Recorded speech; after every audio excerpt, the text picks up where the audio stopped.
Tout de suite, je vous propose de renouer avec la tradition et de vous rapprocher de vos ancêtres avec un moment festif, ludique et pédagogique qui permettra à nous, néo-ruraux que nous sommes, de comprendre l'importance de la moisson en nous transportant des décennies en arrière, moissonneuses, faucheuses, billeuses, trépigneuses.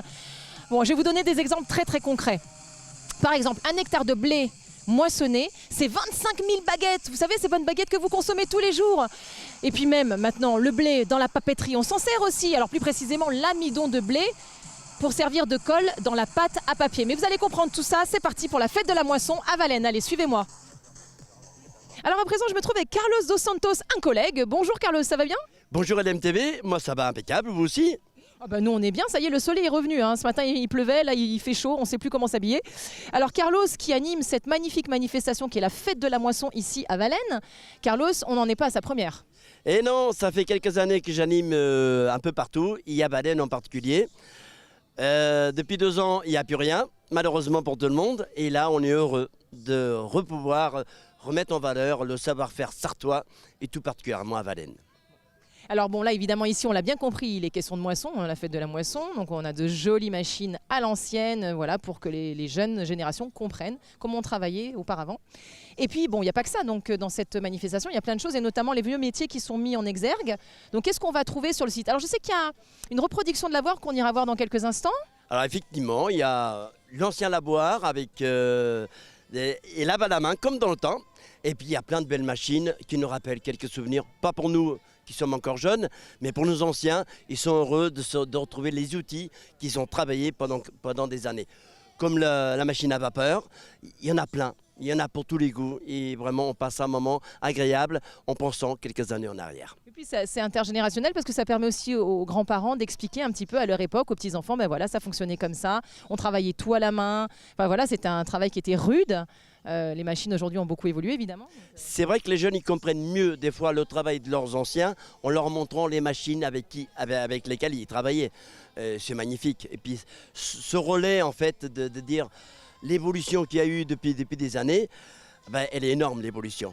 Mais on s'y retrouve avec ces machines. Et puis ça permet aussi aux jeunes générations de comprendre à quel point c'est important, à quel point c'est capital la moisson, puisque finalement bah, c'est comme ça qu'on mange tout de même. Exactement. Et dans le temps, tout se faisait à la main.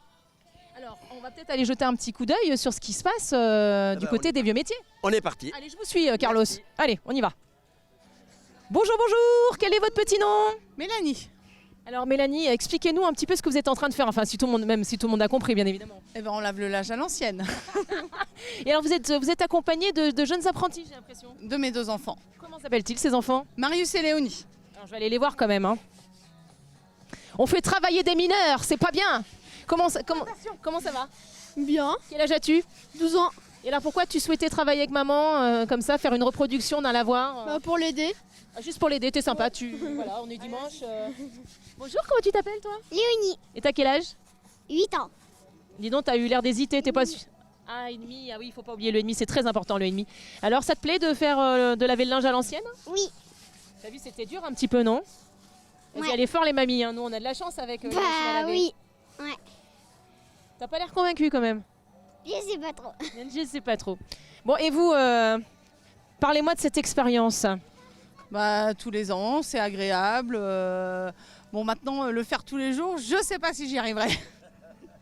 Faut être honnête tout de même, hein. On est content d'avoir la machine à laver. Hein. Tout à fait, carrément. Elles Ouais. étaient sacrément courageuses. Oui, tout à fait. Et donc, vous êtes de Valène, vous? Ou pas du tout? Saint-Mexan, je suis à côté et Valène, c'est une petite commune que je connais bien. Et qu'on aime bien, a priori. Et qu'on aime bien. Alors, on contribue à tout ça. Eh bien, écoutez, je vous laisse laver votre linge, hein, parce que bon, voilà, on a de la chance, le soleil est revenu. Et c'est pas mal, c'est pas mal. Puis ça permet que le linge sèche plus vite. C'est surtout ça, ouais, parce que je peux vous dire qu'il a eu du mal à sécher celui de ce matin. Bon, ben, je vous laisse travailler. Hein. Bonjour Jonathan, ça va bien? Bah oui, ça va même très bien. On a de la chance, il fait presque bon. On a eu un peu d'eau ce matin, mais bon, tant mieux. Comme ça, on n'a pas de risque d'incendie. On est serein pour faire tourner tous nos moteurs qui fonctionnent avec du feu. Alors donc du coup, parlez-nous un petit peu de ces deux machines. Alors, je vais commencer par le truc que les gens connaissent davantage. Donc cette machine-là, c'est une machine à vapeur qui a été entièrement fabriquée C'est une miniature. L'original fait 60 chevaux. Celle-là fait la puissance d'un cheval.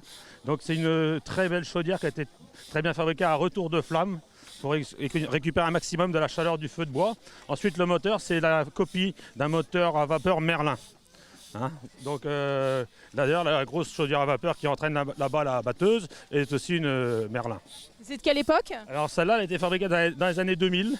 C'est une machine qui est très récente, mais qui a été fabriquée entièrement avec on va dire, des techniques ancestrales. Elle a été entièrement fabriquée à la main avec des machines conventionnelles, pas de commande numérique, rien du tout. Donc l'homme en question s'est amusé à tout reminiaturiser, tout réinventer, refaire les plans pour arriver à ce résultat-là qui est assez exceptionnel quand même. Hein. On est quand même pas loin du chef-d'œuvre de compagnonnage.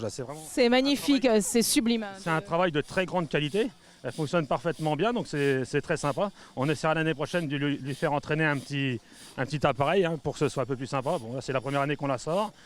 C'est chouette. Voilà, je vais vous faire un petit coup de sifflet. Ah bon, on veut bien.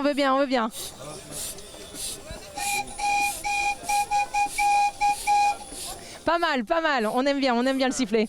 Un sifflet qui siffle juste. Voilà. Et celui-ci et celle-ci? Alors celui-ci, j'aime bien parler de cette énergie-là parce que les gens ne connaissent absolument pas ça. Et quand on fait du feu, ils ont toujours l'impression tout de suite, ils s'arrêtent sur la vapeur. Mais ce moteur-là ne fonctionne absolument pas à la vapeur. On retrouve ces applications-là, ça s'appelle le moteur Stirling. Le moteur Stirling, en fait, il utilise la dilatation entre l'air chaud et l'air froid. C'est ce qui lui donne sa puissance. Donc, en fait, vous faites du feu en bas, vous obtenez de l'air chaud dilaté, vous avez de l'eau qui passe autour, qui sert uniquement à refroidir le moteur, mais absolument pas à chauffer l'eau. Donc, en fait, vous pompiez l'eau. À l'époque, celui-là, c'est vraiment une pompe à eau. Donc, il pompait l'eau dans un puits. L'eau passait à travers le moteur pour le refroidir, pour avoir toujours le froid. Et ensuite, l'eau est montée au château dans un bac. Et après, vous aviez de l'eau courante au robinet pendant la semaine tranquille. Lui, il tournait 2 heures et vous aviez une semaine d'eau courante. Oh la vache, c'est drôlement efficace. Voilà. Donc ça, c'est un très beau moteur français fabriqué en 1905 par Noël à Tours. Donc un moteur de la région. Il était installé le propriétaire de l'époque était de la famille du constructeur. Donc on a la chance d'avoir ça, c'est vraiment le. C'est un bijou. Ouais, c'est vraiment le plus beau moteur que vous avez ici aujourd'hui, c'est certain. Ensuite, c'est quelque chose, je vous dis, de très rare. Donc cette application-là, vous pouvez le retrouver sur des modèles plus petits, sur des machines à coudre et tout ça. C'est ce que j'ai ramené là-bas. D'accord, écoutez, merci Jonathan pour toutes ces précisions. Nos téléspectateurs et téléspectatrices seront aussi contents que moi, n'est-ce pas? Merci Jonathan. Alors Carlos, là nous allons à la rencontre de qui? Alors, nous allons à la nouveauté de Valennes, c'est une machine à faire de l'huile. Et nous allons rencontrer l'ancien huilier de Pontbadin et le nouveau propriétaire qui est Jean-Michel Daguenay de Valennes. Alors allons-y. Bonjour messieurs. Bonjour, comment allez-vous? Ça va, et vous? Alors vous êtes Jean-Michel Daguenay, n'est-ce pas? Voilà, oui, c'est Vous ça. êtes l'organisateur de cette merveilleuse manifestation. Voilà, je suis président de Temps des Moissons. Et vous, donc vous êtes l'ancien propriétaire de la machine à huile, si j'ai bien compris. Je ne vais pas dire l'ancien propriétaire. Je suis le passeur de cette machine à huile. Et donc du coup, vous Jean-Michel, vous avez retapé cette machine, vous lui redonnez vie. Bizarrement, l'avant-veille de Noël, on a regardé sur le Bon Coin. Mon Père Noël. Et puis j'ai vu une presse comme ça, à huile, c'est bizarre, ça doit être un vieux truc, c'est pas possible. Donc je me suis permis d'appeler monsieur, qui m'a dit, oui, ça m'intéresse de vous voir. Et puis bon, quand j'ai vu tout ça, je lui ai dit, il n'y a que ça. Il m'a dit, non, il y a ça, il y a ça, il y a ça. Oh, il m'a dit, vous me vendez ça combien? Mais c'est le prix. Bon, il m'a dit, je prends tout. Et puis j'ai tout retapé. Vous êtes heureux de voir cette âme paysanne qui est là, qui est représentée. Elle est dans son cadre.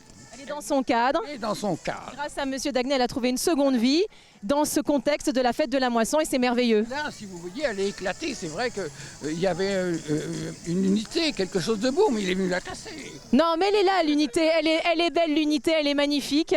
On est à la fête de la moisson et grâce à Jean-Michel. C'est sûr qu'elle sera plus belle un jour.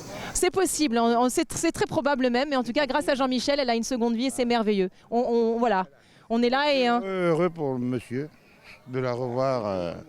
Oui, on continue la transmission, on perpétue les choses et on salue la tradition. Qu'elle soit faite cette année parce qu'on a quand même été 2 ans sans fête. Vous croyez pas, moi non plus, mais... On est heureux que la fête de la moisson ait repris ici à Valennes, c'est merveilleux et on espère que ça va continuer tous les ans maintenant. En tout cas, merci pour ce bel événement, merci à tous les bénévoles et voilà, c'est formidable. Merci à Carlos, bien entendu, de nous avoir fait déambuler dans tout cela.